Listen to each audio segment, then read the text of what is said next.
Oh, yeah, yeah. Oh, yeah.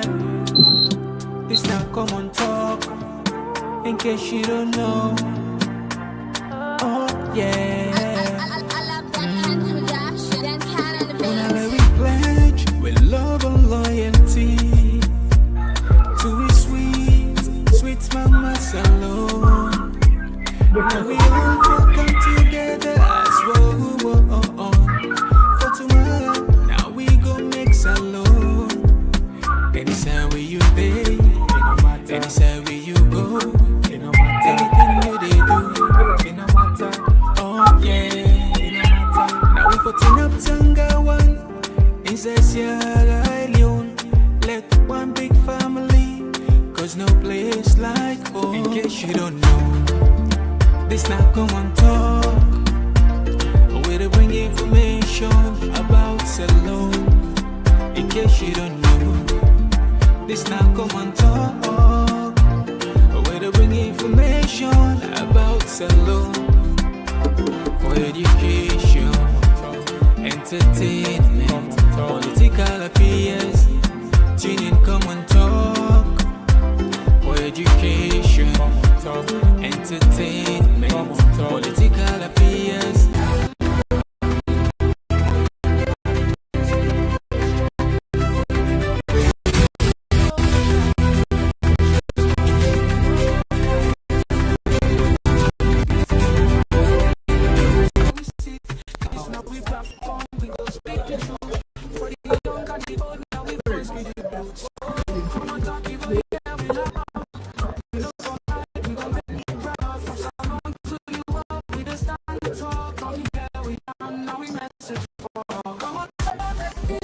Good evening,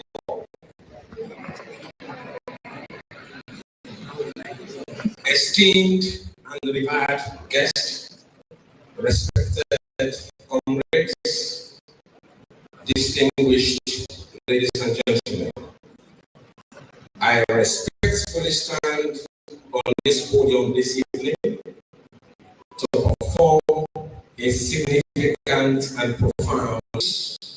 The keynote speaker of this event, Dr. Kaifala Marah, who in a few minutes will talk us through a theme titled "A Nation at the Crossroads, Charting Sierra Leone's Path to Prosperity."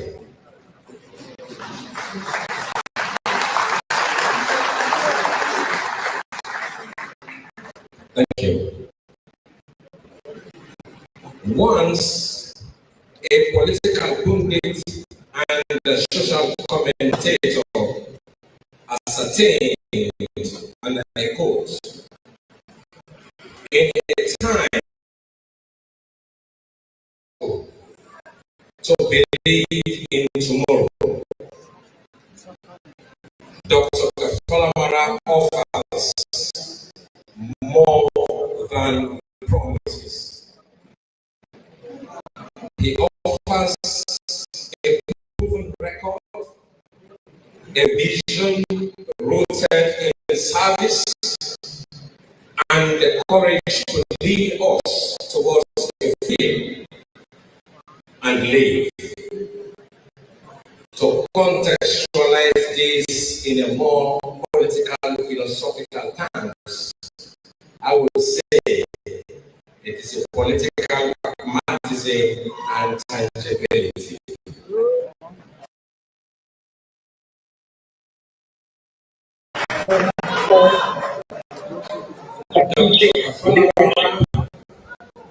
Is seizing career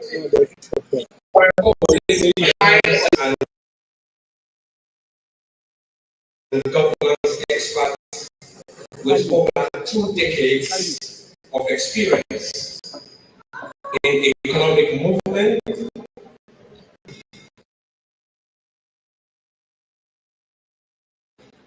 governance reforms, strategic leadership. His career spans high-level positions both in Sierra Leone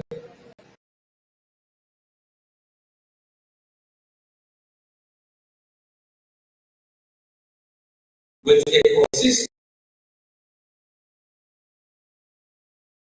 focus on fiscal responsibility, institutional transformation, and nation building. Dr. Kaifala Marah served as Minister of Foreign Affairs in 10 and 2018, leading Sierra Leone's global diplomatic and developmental agenda in 2017, where implemented key monetary policies to stabilize and promote financial sector reform. He also chaired the Committee of Governors of the West African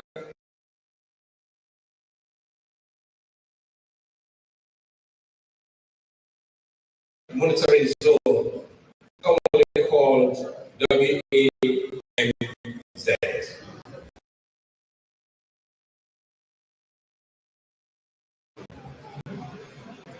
As Minister of Finance and Economic Development, an office he held between implementation of the agenda for prosperity in national development blueprint. Under his leadership, Sierra Leone saw improved dialogue on peace and state building. Advisory Council on Gender Affairs between 2013 and 2015. Earlier on, Dr. Marah served as Chief of Staff to the President of Ernest by Roma between 2010 and 2012. And it is worth mentioning here that he was the first to hold that office, which we now call the Office of the Chief Minister.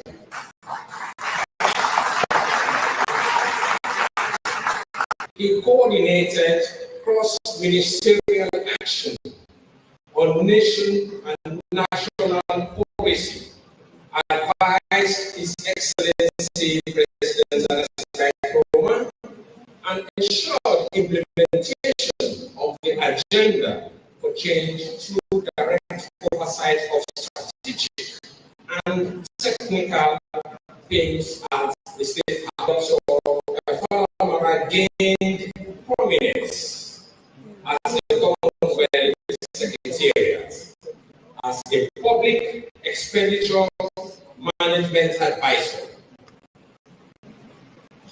There and then, he provided policy guidance and technical support to finance ministries across Africa, Asia, the Caribbean, the Commonwealth guidance for public financial movements, its self-assessment toolkit, and established knowledge networks like the Commonwealth Public Procurement Network. Dr. Marah also held legislative and public support positions in the United States of America, serving as a budget analyst and legislative aide in the New York State Senate,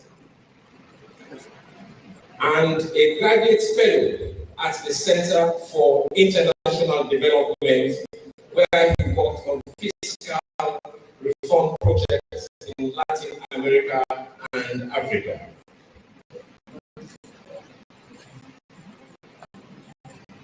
Having said that, let us focus on where the seed was planted. He began his professional journey in Sierra Leone as a deputy town clerk of the Kweyuni Town Council. He also served as youth leader and also national president of the Komon-Tok Students' Union. Dr. Marah is deeply committed to grassroots development, including, but however not limited, to road rehabilitation, rural microfinancing for women, and school construction in underprivileged areas. He is a mentor and policy coach, frequently engaged on issues of economic governance, fiscal oversight, and institutional leadership.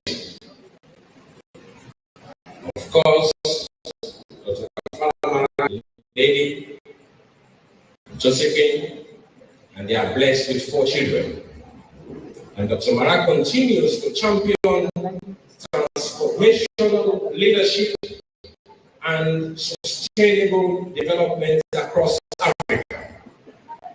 Having said that, let me summarize his educational credentials. He holds a PhD in political finance at the University of Hull in the United Kingdom.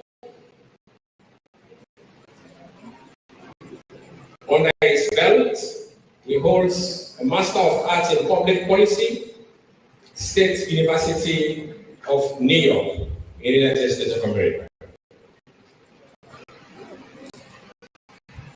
He also holds a Bachelor of Arts in International Relations from Probe College, Sierra Leone, and recognitions including but not limited to excellence in international student leadership, Rockefeller College in 2023,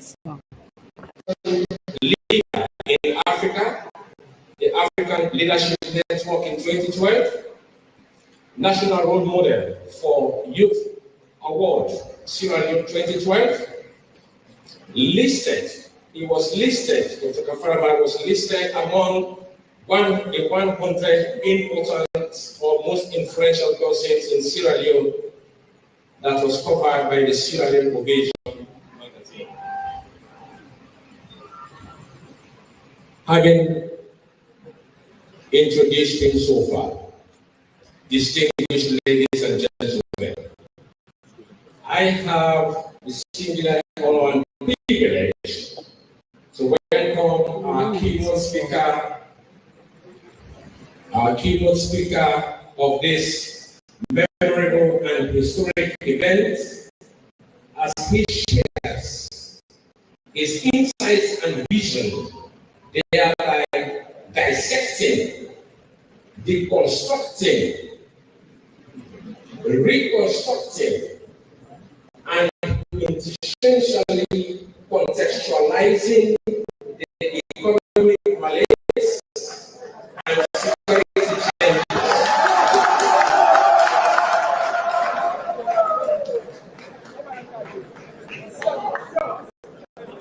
The audience loved that, and I repeat.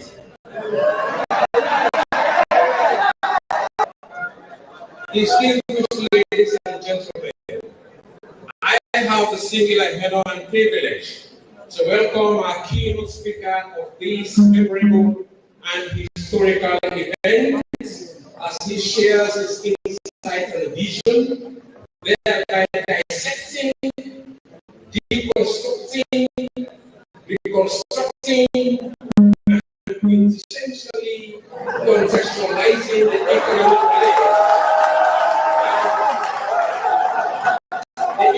malaise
and security challenges our beloved countries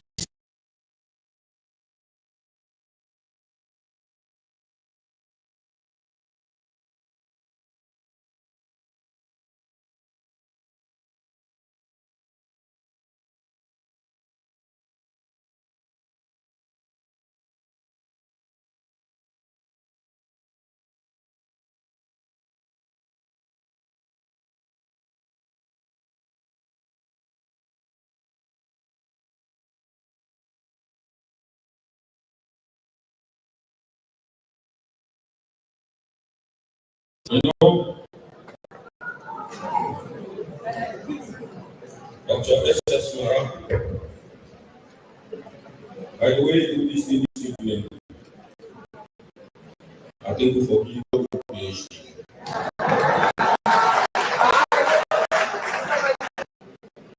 Mr. Akole, thank you so much.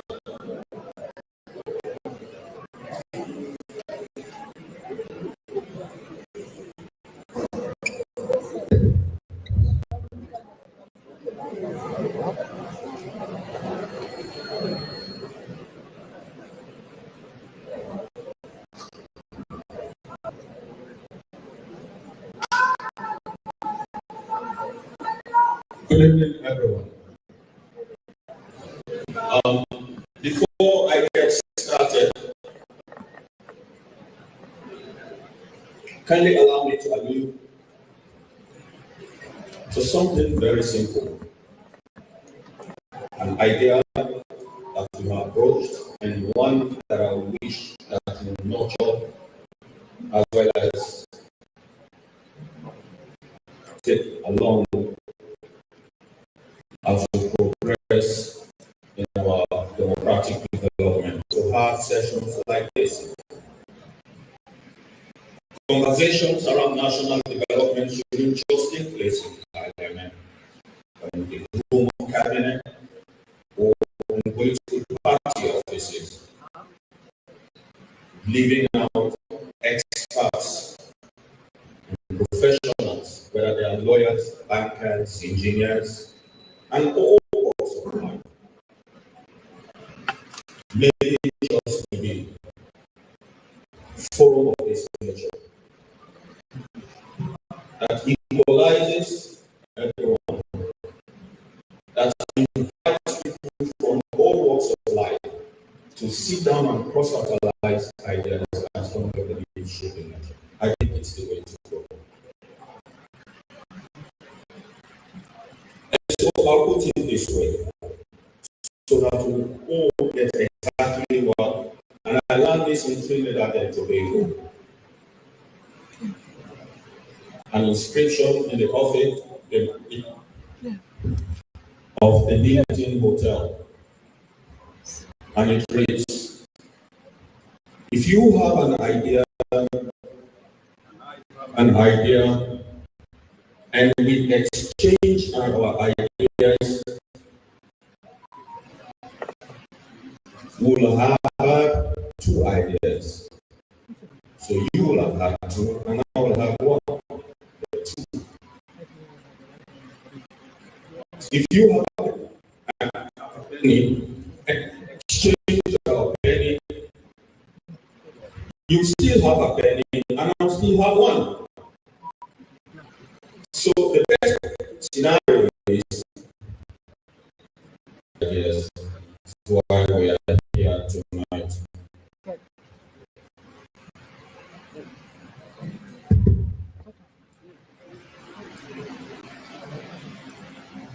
Distinguished professionals, esteemed business leaders, leadership of the All People's Congress Party, and other political party leaders, officials from the government. I hope and I strongly believe they should be idea. Honorable members of Parliament, revered paramount chiefs, tribal heads, religious leaders, persons with disability, representatives of civil trade union heads, creative industry pioneers,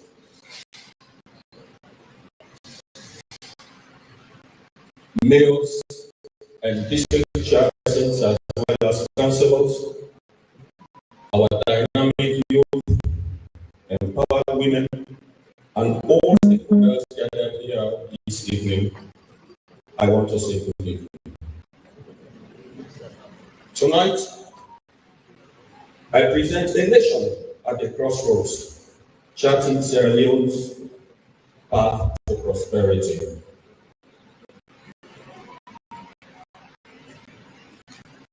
And so I stand before you tonight, not as a politician seeking your votes, but as a son of Sierra Leone, who has witnessed both the soaring heights of our nation's potential and the devastating depths of our current crisis.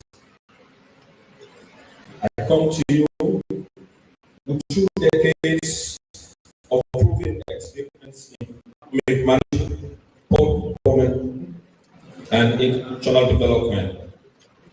Having served our beloved in various capacities.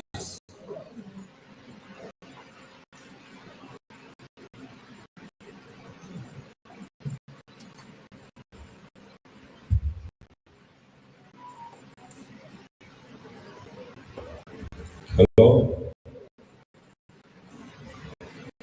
And having served our beloved country in various capacities during President Annes Baikoma's transformative administration that lifted Sierra Leone to become one of the fastest growing economies.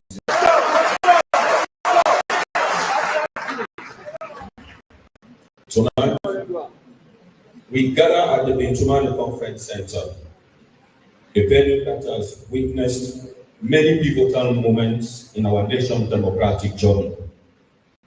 How fitting it is that we meet here tonight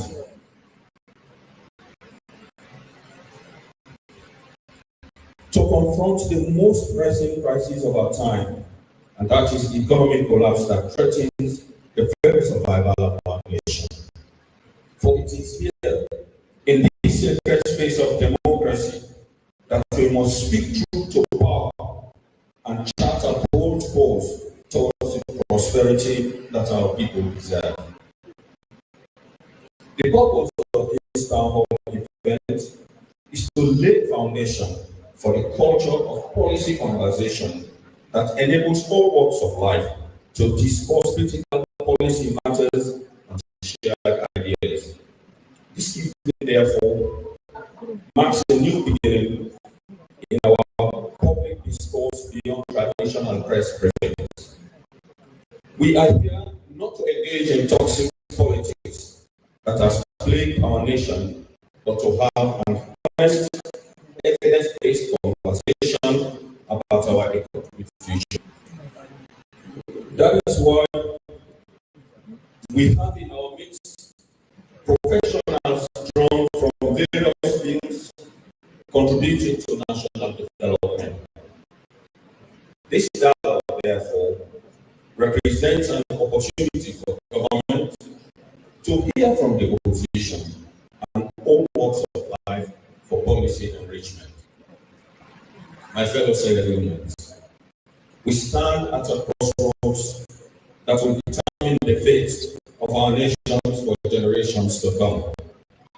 The path we choose will determine whether our children inherit a nation of opportunity and abundance, or one condemned to continue suffering for unfulfilled potentials. The choice before us is not merely political. Trust me, it is existential. It is about the very soul of our nation and our collective destiny as a people.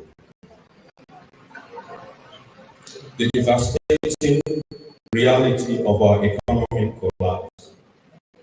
My fellow Sierra Leoneans, let us be frank about what the government is refusing to acknowledge. We are not just in an economic crisis, we are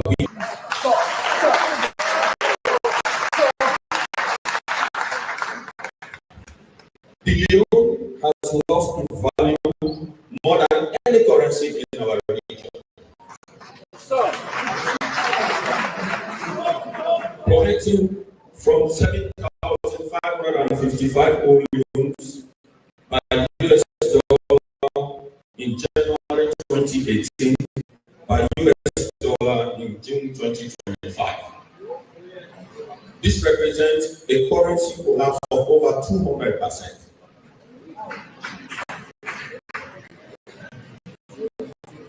Revenue collection is underperforming under a government that promised to block leakages, but has instead become the biggest source of leakage itself.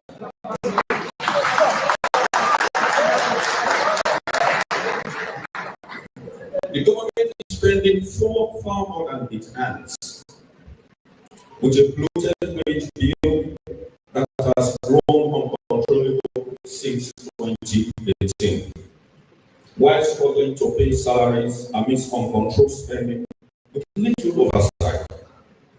The endless and sometimes unnecessary foreign travels by government officials continue to drain our treasury whilst our people suffer.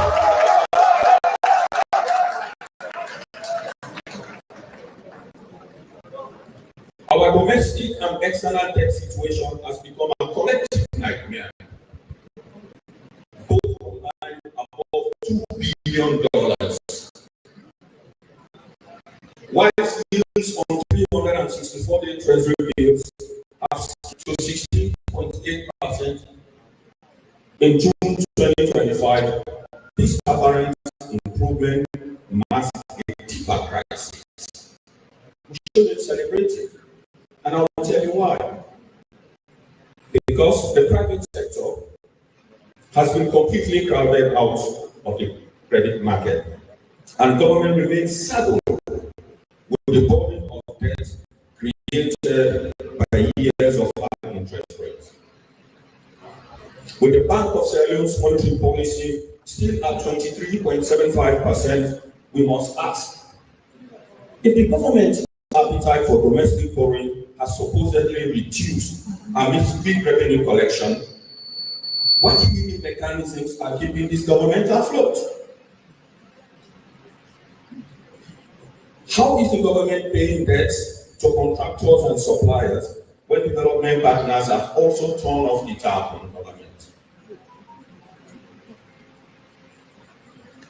Ladies and gentlemen, the redenomination of the Leone, driven by political consideration rather than sound economic fundamentals, has left our gross external reserves at a dangerously low level of 1.8 months of import cover, far below the 3 months adequacy threshold.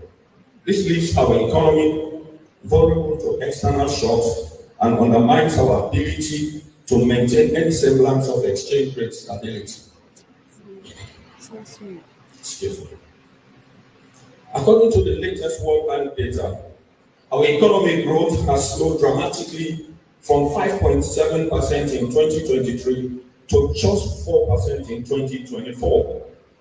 Whilst the current administration attempts to blame external factors such as falling iron ore prices, we must ask ourselves, why have our neighboring countries managed to recover and stabilize while Sierra Leone continues to lag?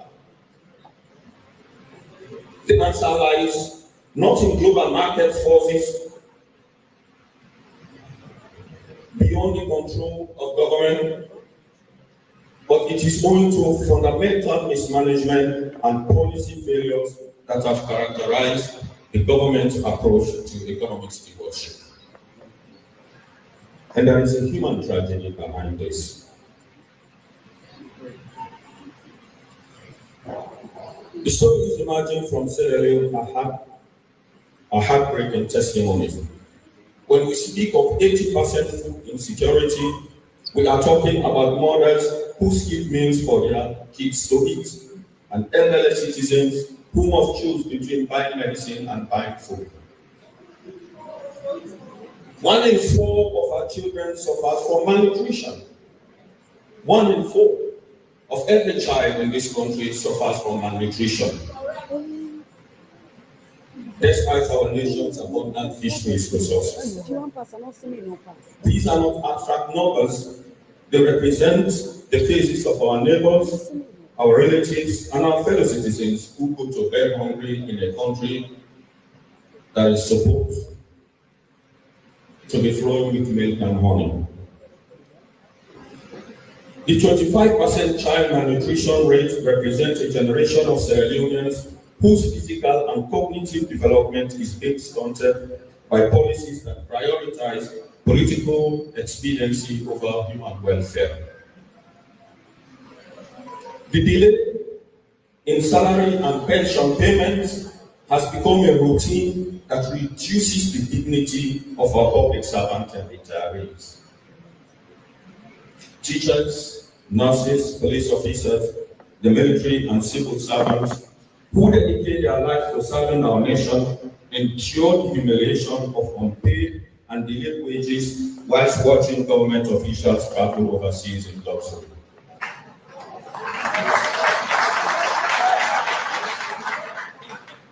Financial transfer to local councils suffer, and schools perish without subventions.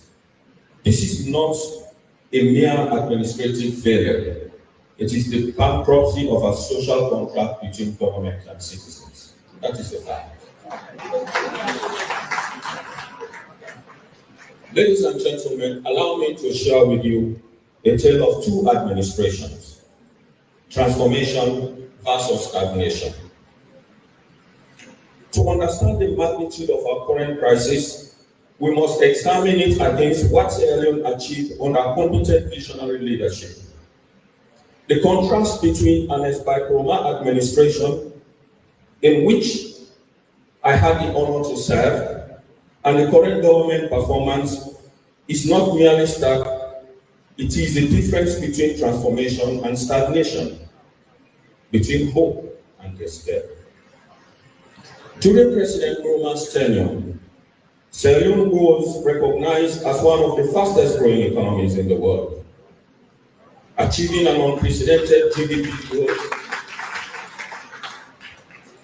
We achieved unprecedented GDP growth of 20.8% at peak. This was not luck or accident. It was the result of deliberate policies, strategic investment, and competent economic management. Even when faced with the devastating dual shocks of the Ebola epidemic and the collapse of iron ore prices, such as GDP dipped from 20.8% to a negative 6%, the Nkrumah administration demonstrated resilience and effective crisis management that enabled the economy to recover strongly, achieving 6.3% growth by the time we handed power in 2018. We admitted as a government that growth had been decimated by the twin shocks. We admitted the fact, and we introduced corrective measures. The president also enabled real-time audit by the Auditor General in the middle of the Ebola crisis. What an excellent demonstration of transparent and accountable leadership.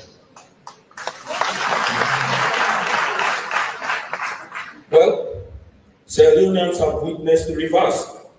That same Auditor General was suspended and removed from office by the same administration for doing her job.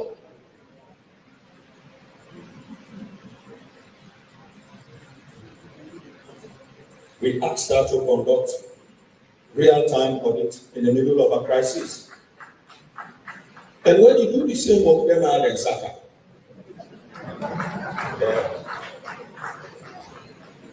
In the energy sector, the infrastructure achievements of the Nkrumah era stand as monuments to what visionary leadership can accomplish. We delivered over 1,000 kilometers of paved roads, connecting communities and facilitating trade across our nation. In stark contrast, the current administration has managed less than half of that achievement, despite having 7 years to build on the foundation that we laid.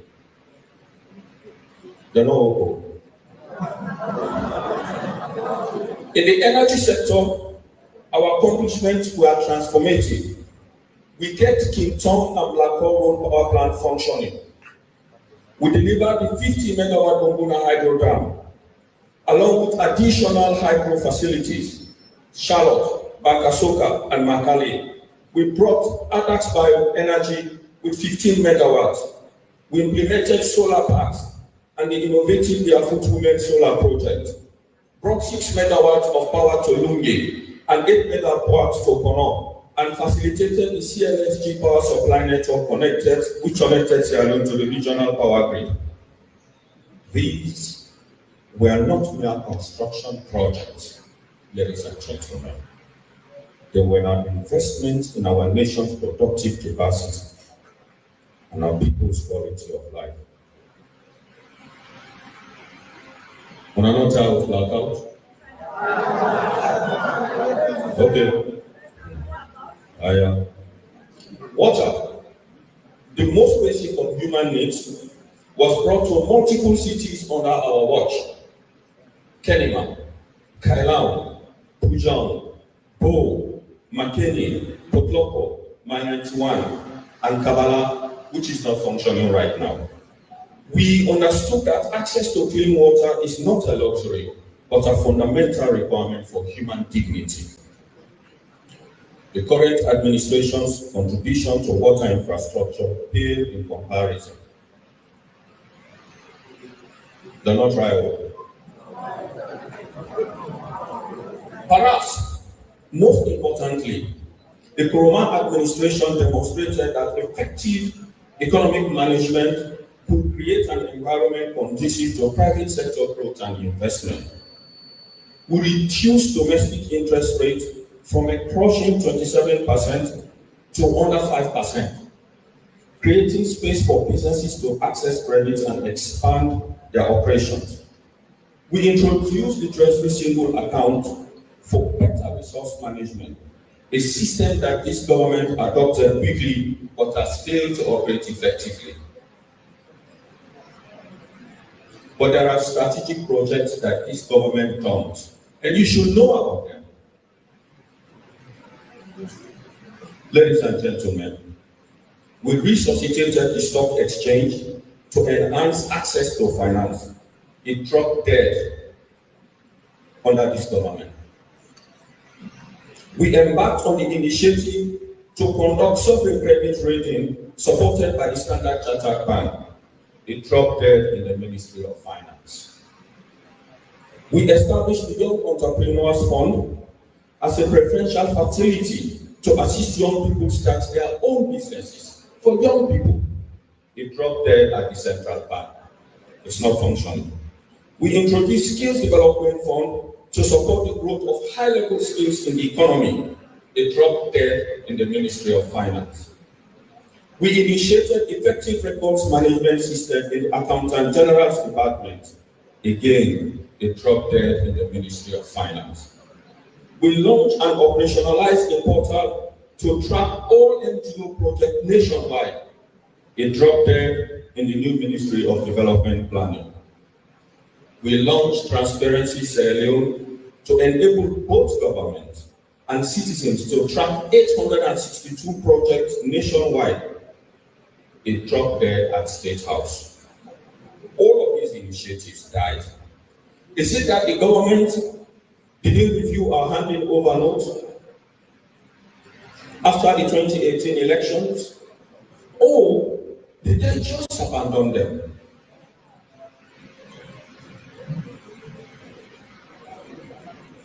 I leave that to you to comment.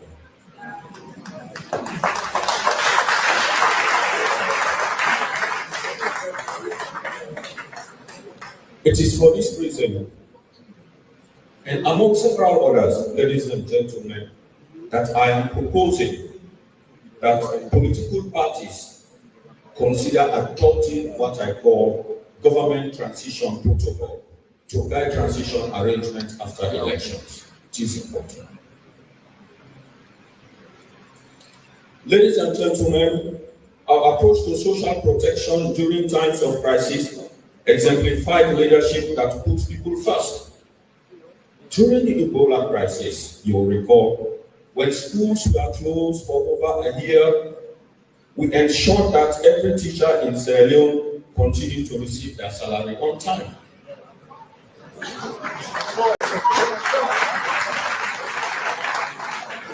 We maintained all government employees on the payroll, understanding that in times of crisis, government must be a stabilizing force, not an additional source of uncertainty and hardship. Most importantly, we implemented policies that directly benefited ordinary Sierra Leoneans. We weighed duty on rice, understanding that the cost of stable food directly impacts every household in our nation. In stark contrast, the current administration imposed unjustified tax increases on rice in 2024. Rest in there, further burdening a population already struggling with highest inflation rate in our nation's recent history. Well, while this policy has been reversed, and we know it has been reversed, but the damage has already been done. That's the truth. My proven track record, my fellow Sierra Leoneans, tonight,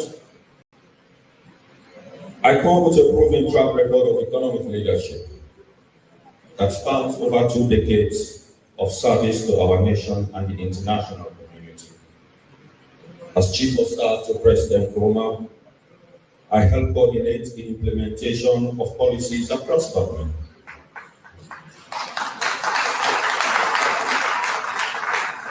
As Minister of Finance and Economic Development, I directly manage fiscal and monetary policies in collaboration with the central bank that brought inflation under control at 6.4% and created an environment for sustainable growth. Working in collaboration with the Bank of Sierra Leone, we recapitalized our ailing banks. We saved the Sierra Leone Commercial Bank and then the local Commercial Bank, both of which are dividend-paying banks today. My experience as Minister of Foreign Affairs and International Cooperation provided me with diplomatic skills and international networks necessary to attract foreign investment and development assistance. Beyond our borders, I've served as chair of the G7+ organization, representing 20 fragile and conflict-affected states in dialogue with international financial institutions and development partners.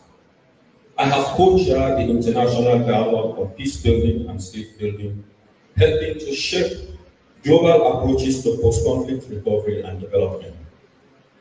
I have served on the World Bank Advisory Council on gender and development, contributing to policies that promote inclusive economic growth. I've served as advisor on public expenditure management at the Commonwealth Secretariat in London, where I provided training and advisory service to developing member countries across the world. This experience has given me unique insight into what works and what doesn't work in economic development.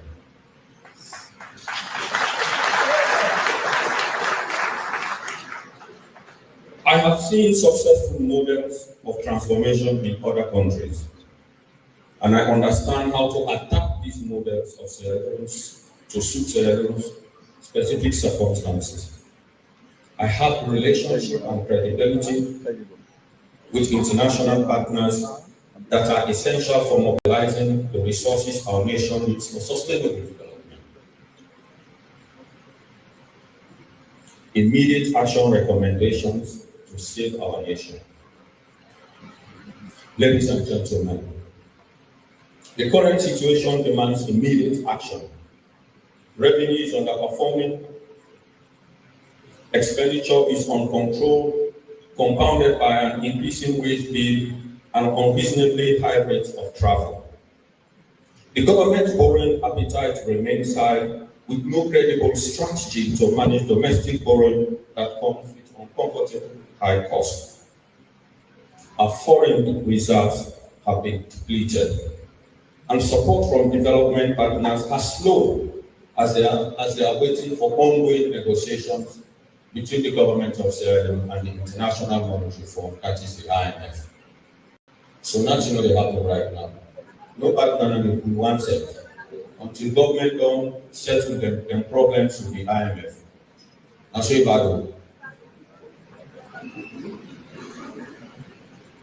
Drawing on my experience in managing Sierra Leone's economy, during both good times when we achieved record growth and difficult times when Ebola decimated our economy, I propose the following immediate actions for the consideration of government.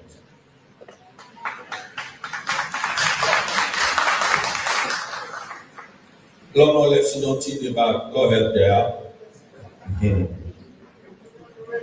First, fiscal rationalization. The Ministry of Finance must conduct comprehensive fiscal rationalization of both expenditure and the revenue streams. Government must review all areas of expenditure to achieve efficiency, reduce waste, and streamline recurring spending, as well as block leakages. This includes eliminating non-essential travels, unnecessary conferences, and other wasteful expenditures. The review must not be limited to expenditure alone.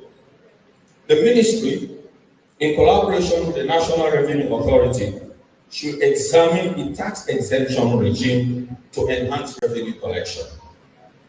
I suspect, ladies and gentlemen, that tax exemptions are killing revenue at the ports. And so are excessive tax exemptions for mining companies depleting government earnings. Fiscal rationalization was one of the first policies I introduced when I was appointed Minister of Finance and Economic Development. During my first 6 months as Minister, we adopted a 6-month zero borrowing policy, through which we achieved significant interest savings by scaling back interest rates below 5% on all tenors in the domestic security market. For example, the yield on 364-day tenor dropped from 27% to under 5%. These deliberate and complementing actions created fiscal space. As a result, we paid the highest minimum wage in the history of the country. We paid the highest minimum wage in the history of the country and increased salaries for members of parliament, for teachers, for nurses, the military, and the police. We increased allowances of councillors in local councils. We started paying monthly salary to paramount chiefs and the chieftain police, etc. And we introduced the Constituency Development Fund to integrate members of parliament in the development delivery. This has been abolished by government. I don't think it's still there. We don't plan. So, APC say, for empower the entities to let themselves contribute to development and the respective constituencies, we begin for give them money, this government don't cut that, not again. Immediately after these sound policies, we pursued the Treasury single account to consolidate government revenues. I recall President Leo was free to claim this as part of his leakage blocking campaign. And I remember we come, say Treasury single account to the block leakage. They grab the Treasury single account, what do you know, and we get out.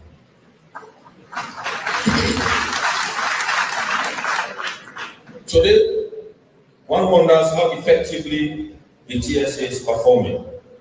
If it is not as originally designed, I'll urge the Ministry of Finance and the NRA to keep track of the transit account in commercial banks. Our second proposal, presidential commitment.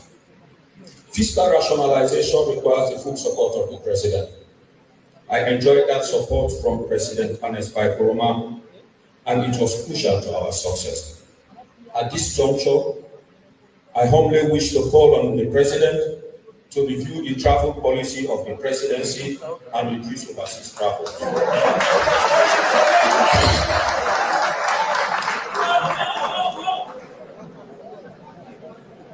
The endless stream of travels is causing mayhem to the Treasury. Amidst poor revenue generation, high cost of borrowing, and the government's inability to meet statutory obligations like timely payment of salaries. The frequent travels of the president come with the following implications. First, it opens the floodgates of travels. Everyone else travels. No control. Second, it loosens the grip of the president on affairs of state. How? Because his absence kills the sense of urgency in government.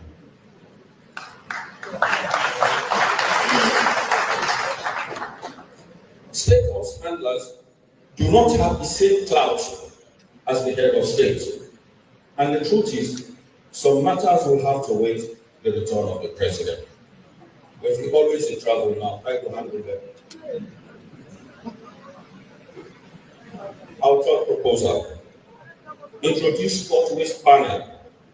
To sustain fiscal rationalization, the Ministry of Finance should establish a court waste panel comprising senior budget officials, retired civil servants, etc., to conduct comprehensive audit of government spending, identify waste and inefficiency, and recommend cost-saving measures.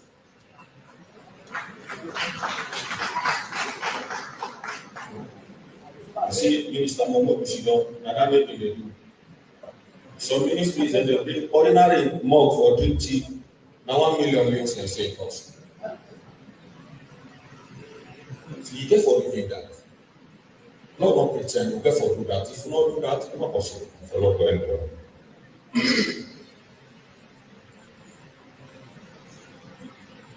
Four, review the wage bill. Continuing our examination of the wage bill crisis, it is essential to acknowledge a fundamental principle of economic governance. Government cannot and should not attempt to create all employment opportunities within a nation. Rather, the government's primary responsibility is to create an enabling environment that allows the private sector to flourish and generate sustainable employment for citizens. However, when the government stifles the private sector environment through excessive regulation and hostile policies, it inevitably finds itself compelled to create artificial employment opportunities for party loyalists by establishing new, often redundant institutions. This approach not only bloats the public wage bill, but also creates unnecessary layers of bureaucratic confusion that impedes effective governance. The current administration's approach exemplifies this dysfunction.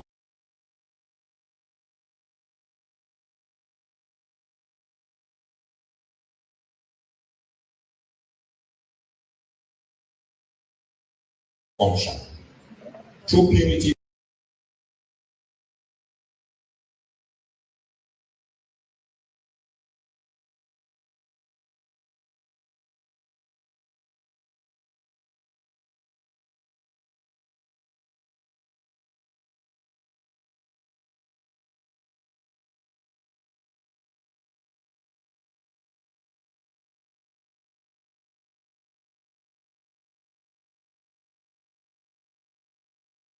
taxation regime and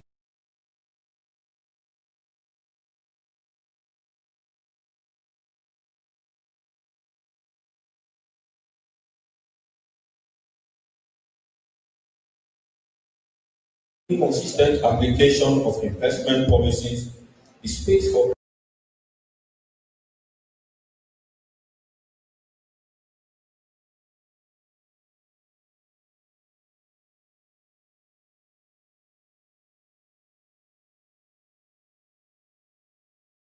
private sector growth has become increasingly constrained and hostile.